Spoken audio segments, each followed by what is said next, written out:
बोलिए। जी बोलिए हमसे। मृत्यु भोज अभिशाप समाज के लिए अभिशाप है, नहीं होना चाहिए। लेकिन मुझे देर से मालूम हुआ, इस कारण से सब एस्टिमेट बन गया था। इसलिए तो भोज को पूर्ण रूप से अथी नहीं कर पाए। एक दिन हम जो भोज करेंगे। इससे आगे फिर सर क्या कहना चाहेंगे आप? फिर आगे इससे आगे इस पर प्रतिबंध होगा। जी जी बहुत बहुत धन्यवाद। बोलिए सर। मृत्यु बहुत सामाजिक बुराई है। इस बुराई का अंत करने में हम लोग लगे हुए हैं। हमको उम्मीद है, हम लोग को, हम अपने वार्ड में बैठे हुए हैं उनसे शिक्षक साहब के यहाँ, इसको मृत्यु भोज नहीं करने के लिए हम लोग बोल रहे हैं। अपना एस्टिमेट कुछ बना लिया था, इसलिए भोज कुछ न कुछ कम कर रहा है। हम लोग को सफलता मिलेगा, एक दिन हमको, हम लोग सभी लोग को सफलता मिलेगी। और हम लोग पूरी तरह से जितने लोग बैठे हैं आगे देख लीजिए चेहरा, सब लोग न खाने और न खिलाने का। इनके यहाँ भी आएंगे अगर भोज होगी, चूँकि भोज को सॉर्ट आउट कर रहे हैं, एक दिन पर ला रहे हैं, तो हम लोग किसी के यहाँ जाते हैं, लोग कहता है तो वहाँ जाते हैं हम लोग सांत्वना दे करके, वहाँ भोज में खाने खिलाने का संकल्प ले लिया है। और इसके लिए हम लोग लगातार प्रयास और मुहिम चलाते रहेंगे। संघर्ष हम लोगों का कभी न कभी फलीभूत होगा और फलीभूत होना शुरू हो गया है। एक युवा साथी है, वो भी अपने विचार रखेंगे। अभी के समय में समाज में मृत्यु भोज एक ऐसी महाविनाशकारी प्रथा है जो समाज को गर्त में ले जा रही है, और इसे रोकना हम सबों का परम कर्तव्य बन जाता है। और सवाल उठता है मृत्यु भोज होना चाहिए कि नहीं? तो स्पष्ट है, भोज अर्थात खुशी में खिलाना पिलाना। तो किसी के मरने के बाद हम लोगों को खुशी होती है कि गम? मैं इस समाज के तमाम व्यक्तियों से पूछना चाहता, गम होता है तो गम होता है, तो फिर गम में किस तरह का खिलाना पिलाना? ये तो एक तरह का कुरीति हुआ। एक तो मान के चलिए जिसके परिवार में किसी की मृत्यु होती है, उसको सारा परिवार दुखी रहती है, उसको ढाढ़स बन जाए, सांत्वना होते, लेकिन उसके विपरीत होता है, उस पर अनावश्यक बोझ डाल दिया जाता है, जो कि नहीं होना चाहिए।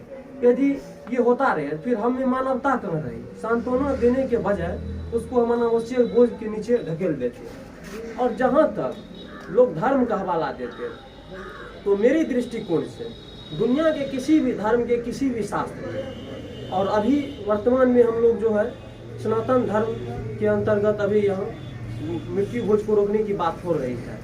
तो वैसे हर धर्म के अंतर्गत, लेकिन यहाँ पे जो है सनातन धर्म के व्यक्ति है, तो हम सनातन धर्म से ही उदाहरण देते हैं। 4 वेद, 6 शास्त्र, 18 पुराण, 108 उपनिषद है, उसमें कहीं भी किसी भी पृष्ठ पे एक शब्द भी मृत्यु भोज के समर्थन में नहीं लिखा है। यदि उसमें भी नहीं लिखा है तो फिर ये मृत्यु भोज क्यों होता है? तो साफ है, एक तरह की कुप्रथा है जो समाज को गर्त में ले जा रही है। आज जो है बहुत अपने बच्चे को आर्थिक स्थिति के कारण, गरीबी के चलते अच्छी शिक्षा नहीं दे पाते, लेकिन 2 कट्ठा जमीन बेच के कर्जा लेके भोज कर देते। उससे क्या फायदा होता है? अरे उस भोज से पैसे जो है अपने बच्चे को अच्छी शिक्षा दीजिए, क्योंकि कहा गया शिक्षा समाज और देश का सबसे शक्तिशाली हथियार है। और इसी के तहत मैं अब अपनी वाणी को विराम देता हूँ, और आगे से इन्होंने भी मान लिए है मृत्यु भोज नहीं होगी। एक सेकंड निराला, एक सेकंड सर। सरपंच साहब मैं कहना चाहूँगा कि 6 महीना पूर्व मेरी माँ जो है ना मरी थी, मुखिया जी को पता, हम सबको बुलाए थे कि हमारी माँ जो है देहांत हो गई है, तो आप लोग आइए श्रद्धांजलि सभा में उपस्थित होइए। तो सब लोग गए थे। हम है आनंद मार्ग, हम आनंद मार्ग तरफ से हम साधु लोग को बुलाए थे, और हम जो है श्राद्ध किए थे। एक रोज श्रद्धांजलि सभा रखे थे, उसमें श्राद्ध किए थे हम लोग वेद पुराण से, ठीक है। तो हम ये कर चुके हैं, और इसी पर जो है अब निराला बाबू हैं, और सरपंच साहब हैं, नागो बाबू हैं, वार्ड सदस्य है इस वार्ड का, सभी लोग, सब युवक हैं, हम लोग सब आदमी मिल करके इसको जो है ना रोकने का प्रयास करें। बिल्कुल बिल्कुल, हम लोग तो इसमें सफल भी ध्यान हैं। दिया जाए बढ़िया। सरपंच साहब का साथ सहयोग मिल रहा है हम लोग को जी। आशा ही नहीं बल्कि पूर्ण विश्वास है कि इस अंधविश्वास और कुरीति को समाज से बहुत जल्द हम लोग मुक्त कराएंगे। और खास करके अभी जिसकी माँ मरी है, इनके गले में हल्का है, और सुख से अति क्या नाम है, अनसन बाबू बताएंगे कि ये हल्का है कि भारी है। इनको ही पता है ये हल्का नहीं, ये भारी है, जिसके गले में उनको पता है। तो और ये खुद एक शिक्षक है, इनको शिक्षा का अनुभव है। पंडितों सब ने कहा हल्का है, उन्होंने मतलब इसको हल्का भी लिया। जी हल्का है, हम लोगों को गौ दान देगा, भैंस दान देगा, हमारा जो है बाल बच्चा दूध खाएगा, आई जो है अपना इधर कहता है जो गाय दे दीजिए, भैंस दे दीजिए, मसाले आपका दे बाप क्या कहते हैं हाँ। खाएगा वहाँ पर, तो खाता है उनका बाल बच्चा सब। ये यही इसलिए उनको हल्का बनाया है, तो भारी फिर उल्टा कर दिया। क्या कर दिया?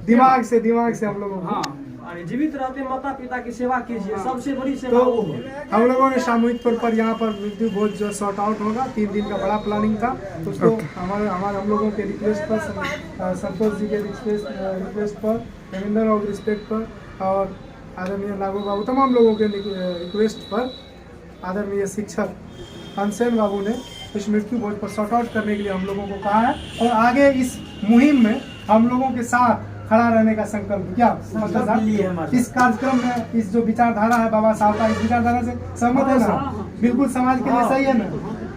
और तन मन धन से आप रहेंगे हम लोगों के साथ। बहुत बहुत धन्यवाद।